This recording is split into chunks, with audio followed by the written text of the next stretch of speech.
Okay. So two gents coming on stage, please.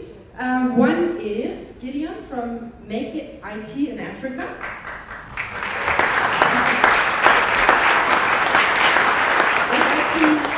MakeIT in Africa is a tech entrepreneurship initiative. And after that, or at the same time, Ray Buckman from Airbus Biz Lab. Mr. Fast. So, first I would like to build up on the story that we heard for the introduction today. 12 years ago in Nairobi, Walter Seibel from the GIZ also met a young entrepreneur who didn't have access to necessary partners or the ecosystem. And I guess we agree when we say that we came, it's the switching itself, that we came already a long way and that a lot happened in the ecosystem. Is this open, I think, Moses? It's just switching on the... Anyway, MakeIT in Africa is commissioned by the Federal Ministry of Economic Cooperation and Development and aims to support a collaborative, open, rising ecosystem in Africa by access to markets, access to capital, and access to skills, which would ultimately lead to startup growth, self-employment, and in the second step also to more jobs in Africa. MakeIT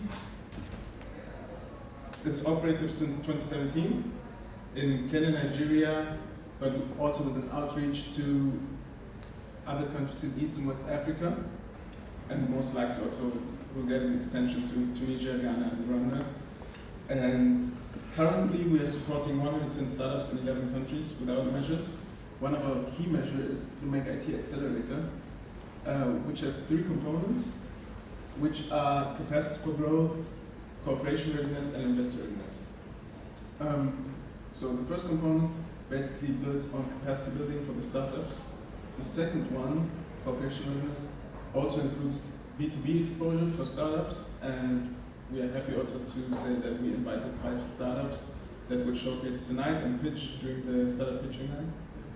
And in the third phase, investment readiness, I think you all saw the panel before with Anton from Allied Crowds, where you also received the investor guides that are successfully being launched this year. And we'd like to build up on such cooperations for the future as well, because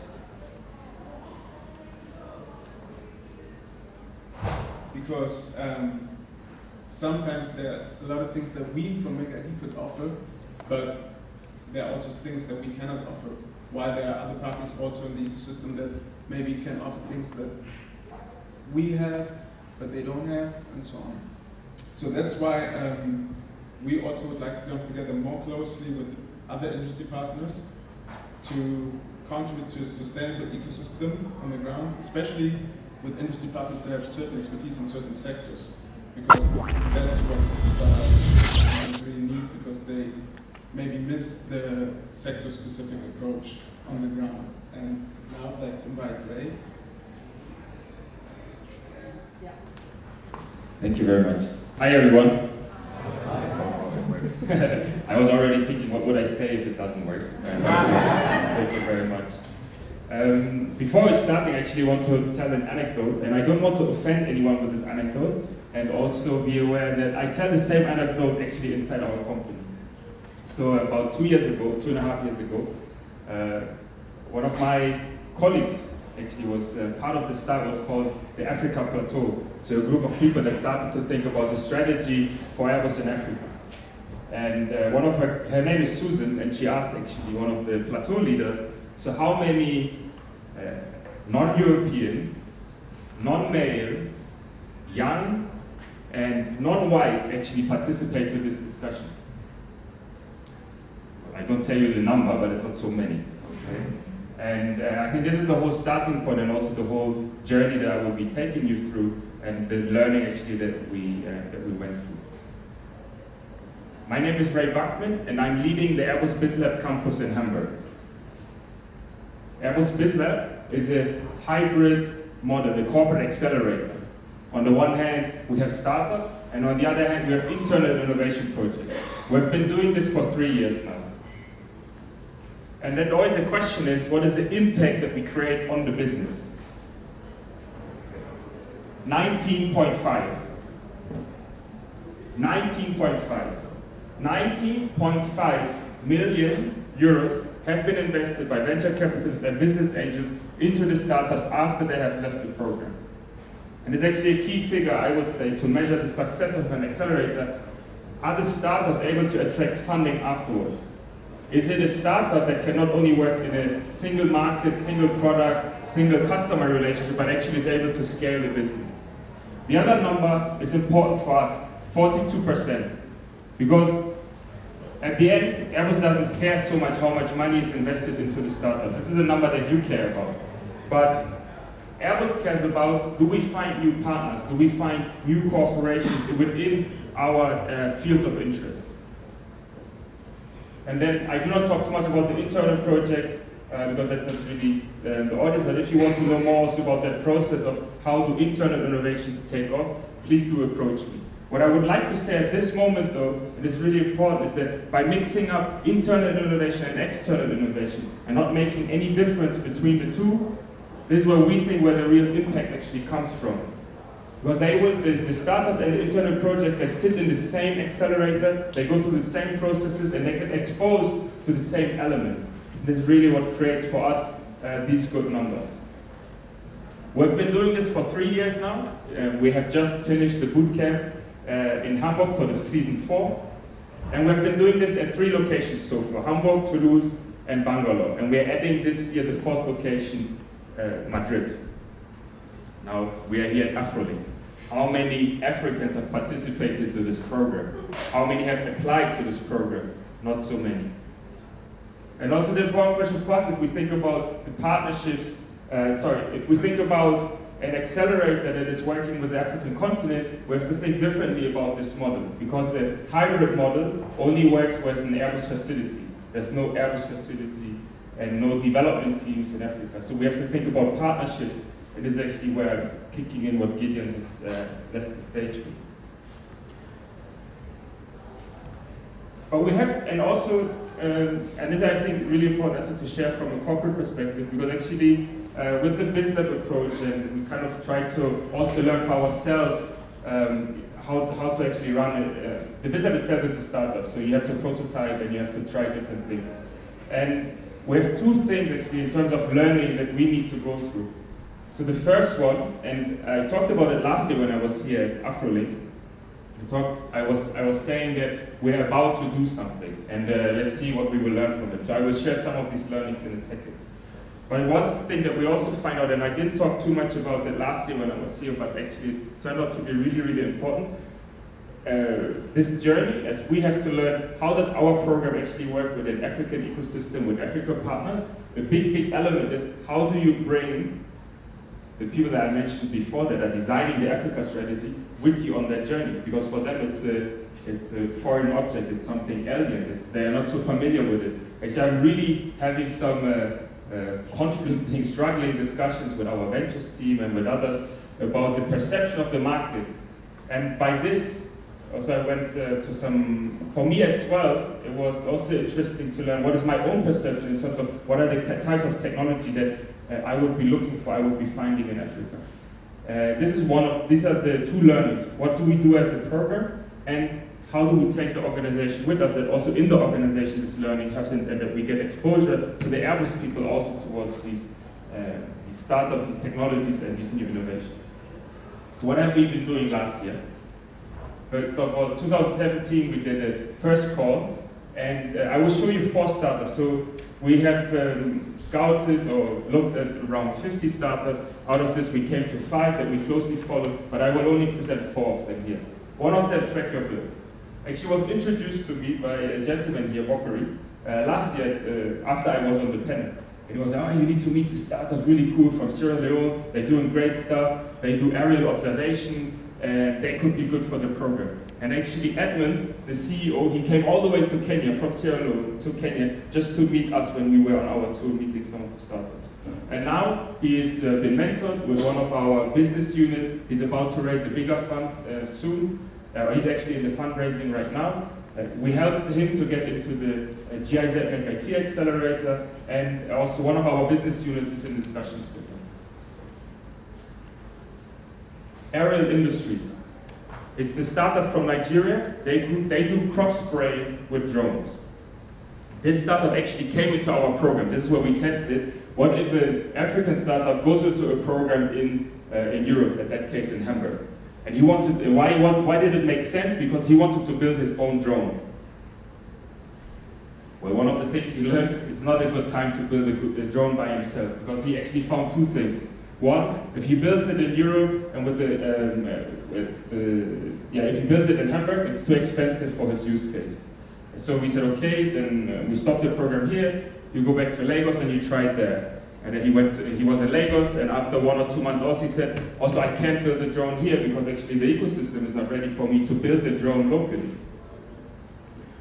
We said, okay, so what do you do then? And then he pivoted actually, and he came back to something that we started with him at the very beginning. We said, why don't you first start as a service model, and later on try to develop drones also locally when the ecosystem is also more ready.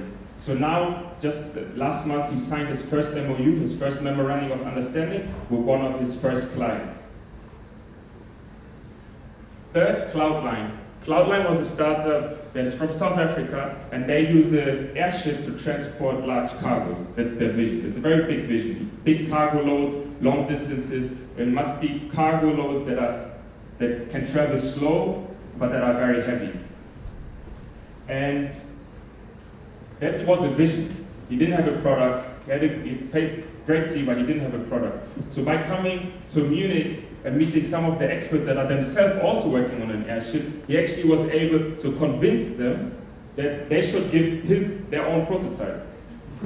And why would they do that? Why would they give him their own prototype? Or an additional prototype? Because actually, in order to test drones or autonomous objects, you need flying hours.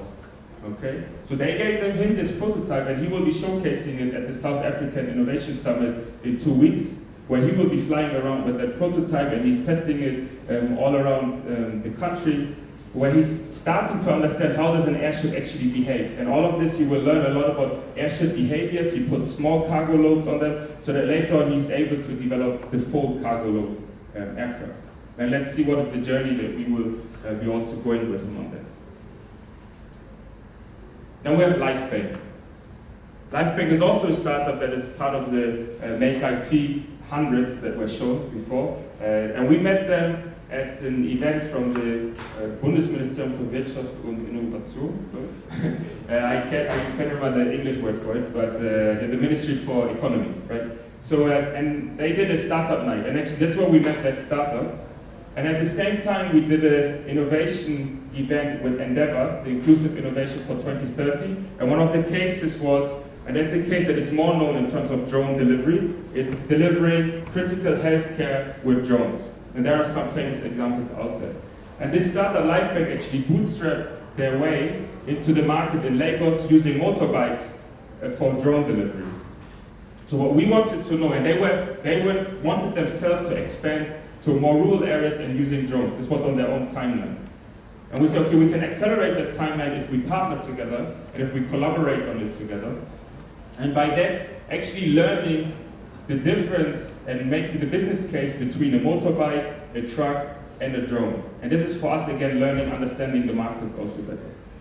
So these are 4 cases of real collaboration between our, again, internal innovation aspirations to develop new markets, to understand technologies better, and on the other hand, startups that want to make business at the end. This was all done with an unstructured process. This was experimenting, trying to just drop the note, we do something, Aero Mobility Africa, who's out there who wants to do something with us, and this is the outcome of it. And we take something for granted all the times in our accelerator that we run in the European locations, is that there's an ecosystem around it to develop those startups. And this is why we like the approach of GIZ's MakeIT Accelerator so much, because actually they develop those ecosystems and they support the development of local tech hubs, of local communities, of local innovation hubs. And we can build on that if we give the direction of these are the technologies we would like to see going forward. And we offer this collaboration, obviously for us also to make business in the future, but also for the startups to grow. And I want to end on this part, because I don't want to talk too much about it actually, is that's what we have been now formalizing also in an agreement with the GIZ, MakeIT in Africa Accelerator, a joint acceleration program. At this moment we are looking for the implementation partner, and we are quite confident that we will launch the call beginning of October, so that we can onboard the teams by December, and then next year in June the objective is to show at the International Paris Air Show the next phase of collaboration. I will partner with the panel, so if you want my contact details, they are on this side. So just to close up, and this is I think, I hope what the story has showed you is that for me, personally, it was really, really important to change the narrative of inclusive innovation within our company. And by taking a humble approach and first starting to say, what do we actually need to learn for ourselves in order to enable us to be able to collaborate with African startups in Africa, but startups, entrepreneurs who want to make business in Africa, was really important for us. Happy for the questions in the panel.